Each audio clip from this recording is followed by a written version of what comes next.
Take a look at this. We're in a quiet little village in São Paulo, and this facade just stands out by being so subtle.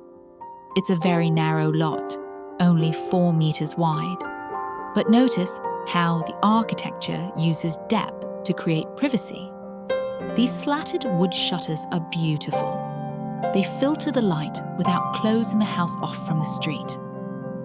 When you zoom in on these windows, you can see that tactile mix of the white painted brick and the warm wood. It's a great way to introduce that industrial meets cozy vibe right from the sidewalk. Coming inside, we start with this ground floor gourmet spot. It's the perfect transition from the outdoors. But then, look at this view. The whole ground floor is completely open because the lot is so deep and narrow. The key here was integration. See that concrete ledge running along the wall? It starts as a bench in the living room, holds the TV, and eventually guides your eye all the way to the back. It makes the 135 square meters feel twice as big. Now, this is where the personality of the owners really shines. They're triathletes, so the bikes aren't just equipment. They're part of the design.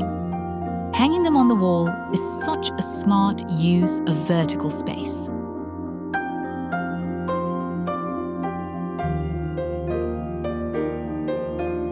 And check out the staircase.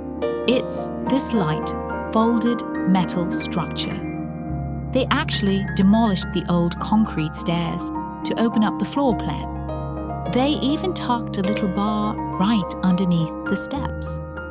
It's a clever way to use every single nook for entertaining.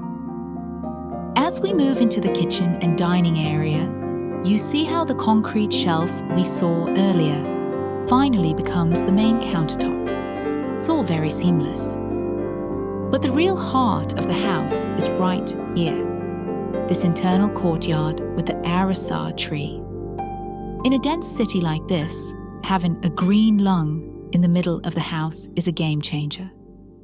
It pulls in natural light and provides cross-ventilation, which is essential for a narrow build like this. Heading up the metal stairs, you really start to feel the texture of the home. They stripped back the plaster to reveal the original brickwork, which adds so much character to the hallway. In the master suite, it's all about serenity. The light is incredible here, thanks to the zenithal openings, basically skylights that bring the sky inside. Even the bathroom has this rustic, artisanal feel.